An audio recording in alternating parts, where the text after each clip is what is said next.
Welcome. Thank you for joining us. We're excited that you are willing to help us with the annual Kitsap County Point-in-Time Count.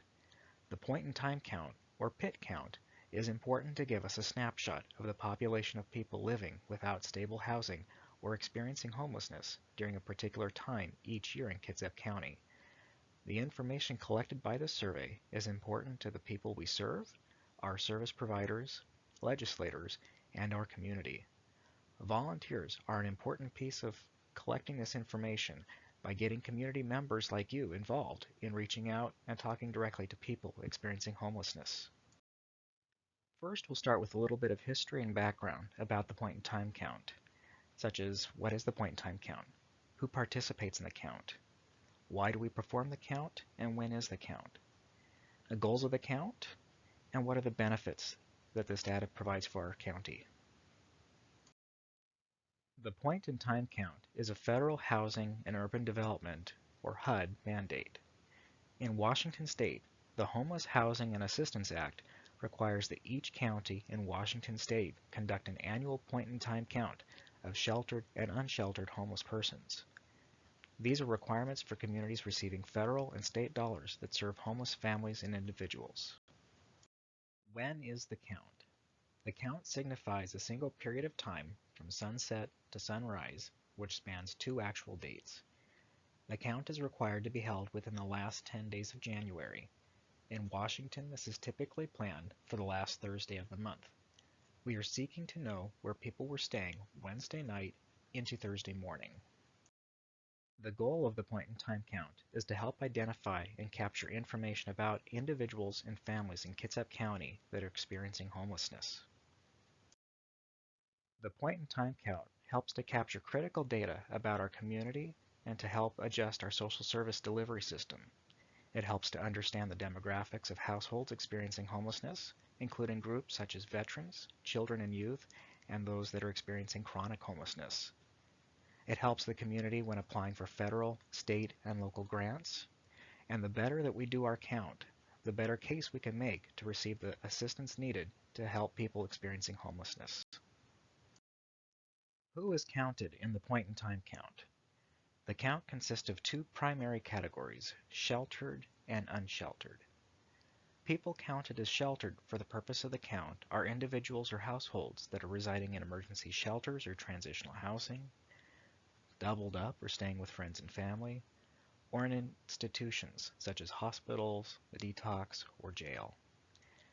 People counted as unsheltered are individuals or households staying out of doors, in the woods, on the streets in tents, etc., people living in abandoned buildings, living in their vehicles, or people living in RVs or boats, which lack basic amenities such as drinking water, restrooms, heat, ability to cook hot food, or the ability to bathe.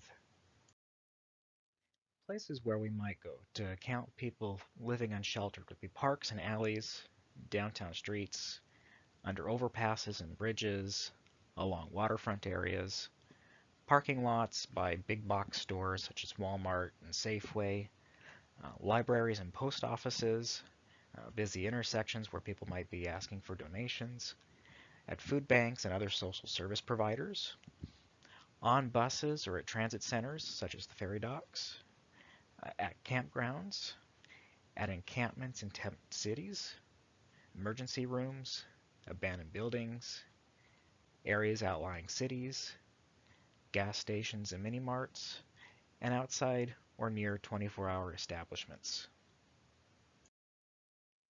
For persons or households that are temporarily staying with family or friends or at institutions, persons living temporarily with family or friends due to loss of housing or economic hardship, they may be couch surfing or doubled up. These do not meet the HUD definition of homelessness, but in Kitsap County, we collect this information to help identify the needs for housing and services for these groups. Persons that are in hospitals, detox facilities, and other facilities in the jail are not considered homeless per HUD definition, but we also collect information from these groups where possible. So who is counted? The count does not require rigorous screening to determine if a person is homeless. Persons who self-identify as living without stable housing should be counted. Who is not counted? Individuals or families that pay rent or own their own home, are paying for their own motel stay, or living in a functioning RV or boat.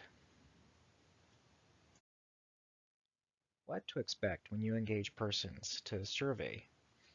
You may be a bit apprehensive if you are going into places where people are living and not sure how they will respond. Many people are willing to share their story and want to be heard. A few individuals may not be willing to speak with you, and we need to be respectful. If you approach people with respect and dignity, they will usually respond positively and want to help. Follow their cues. The person you're interviewing may be willing to share their whole story.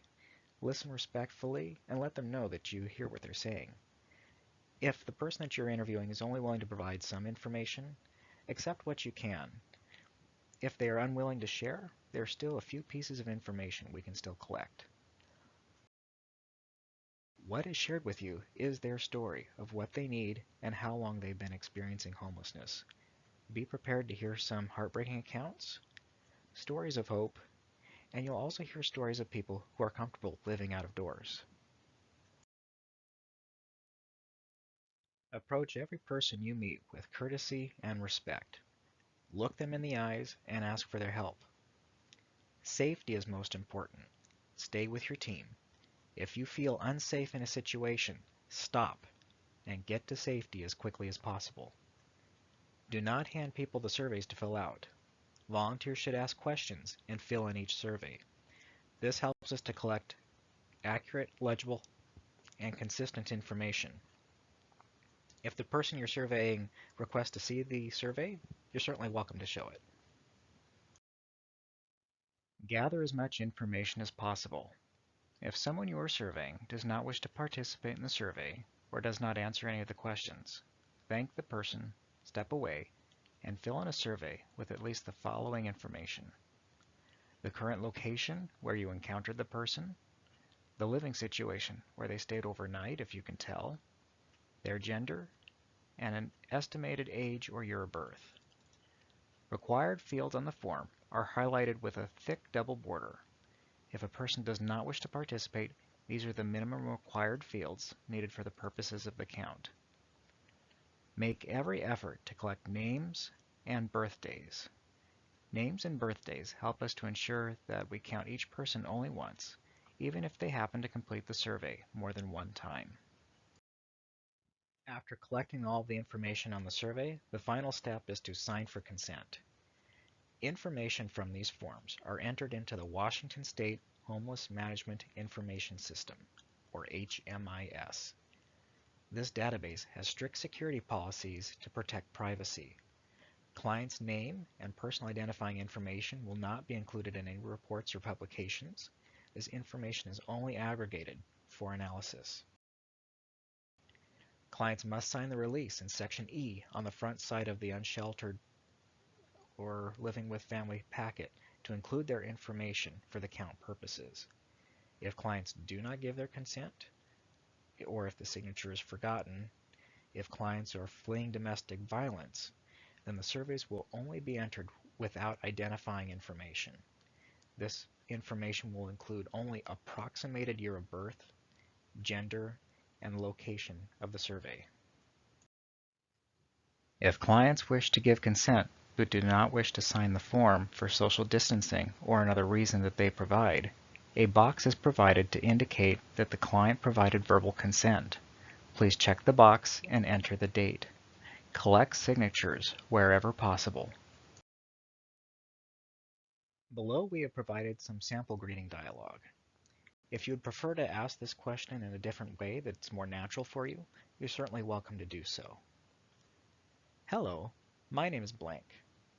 I'm a volunteer working with our community to collect information about people living without stable housing so that we can do a better job of providing the kinds of housing and services that are needed. Would you be willing to talk to me for a few minutes as I fill out this survey form? If the person responds positively that they will help, thank them for doing so, and ask if they have completed the survey with another volunteer earlier this week. Ask them where did you or where will you stay on the night of the count, and have you or anyone in your household been continuously without housing for a year or more. Then continue with the rest of the questions on the survey. If the person does not respond or negatively responds that they do not want to participate, thank them for their help, step away, and fill out the following information: location, both questions A and B on the form, their gender, and estimated age or year of birth. Here are some clarifications on questions and more details about the questions that are asked on the point in time count. In Section A, location where survey was given. Note the location where the household took the survey. Businesses, landmarks, cross streets, something identifiable. Outreach teams will have maps. If it's too difficult to describe on the form where the person was surveyed, indicate on the map that you are given and return the map with the surveys. Also include the name of the surveyor.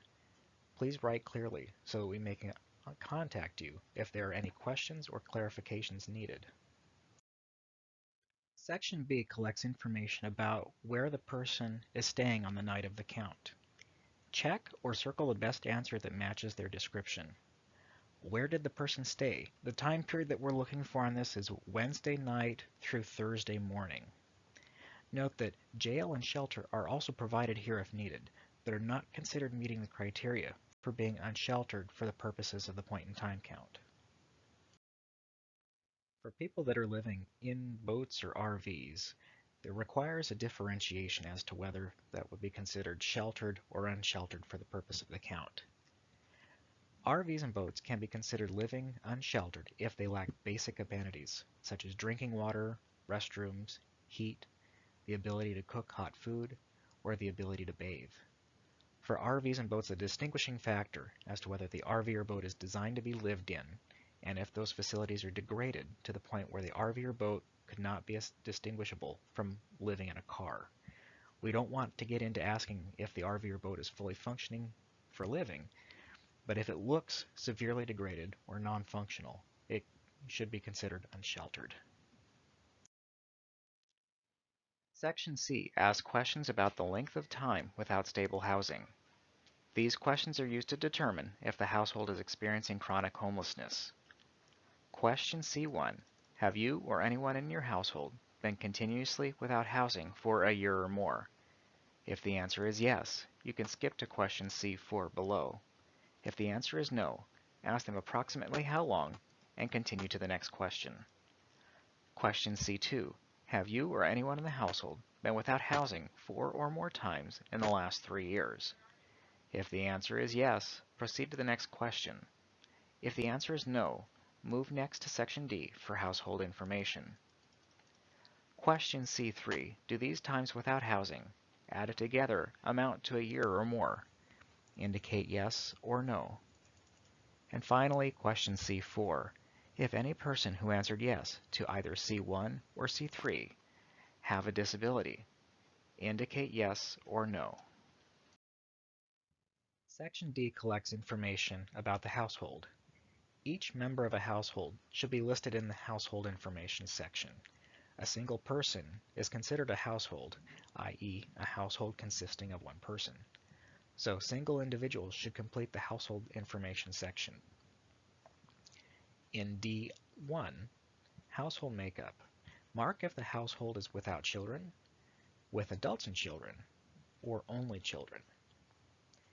In D2, last known permanent city or zip code, ask the person what was the last place they had a stable home, and record the zip code if possible. If they don't know the zip code, leave it blank. Section D3 collects the first name and last name. Please print clearly. Generally, the first person you survey is the head of the household, but it does not really matter which adult. In D4, collect the birth date. If a full birth date is refused, then the year of birth is okay. Or a surveyor can make an estimate for the person's age if they've not been able to interview the person. Section D5 collects information about population data, including their gender, race, and ethnicity. For gender, ask, what gender do you identify as? Enter M for male, F for female, T for transgender, or D for gender nonconforming. You may enter R for refused, if they so refuse. For race, ask what race or races do you identify as? Enter all that apply. Ethnicity, ask do you consider yourself to be Hispanic? Ethnicity may only be entered as H for Hispanic or N for non-Hispanic.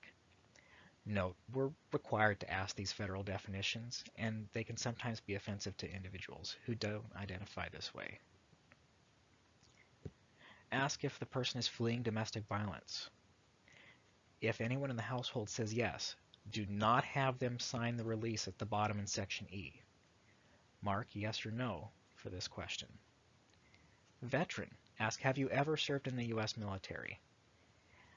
Their discharge status does not matter. All that matters pertaining to this question is if somebody has served in the military. If they have, they're considered a veteran. Mark yes or no. Section D6 collects information about disabilities that apply to each person. Ask, do any of these apply to you? And read off the following: chronic substance abuse, permanent physical disability, developmental disability, substantial and long-term mental health condition, or a chronic health condition which is permanently disabling. Enter all that apply. You may answer these as yes or no for each question. If a household member has no disabilities, please check none apply. If these questions are left blank, we'll assume that the questions were not asked or not answered. Flip the page and continue on to sections F and G.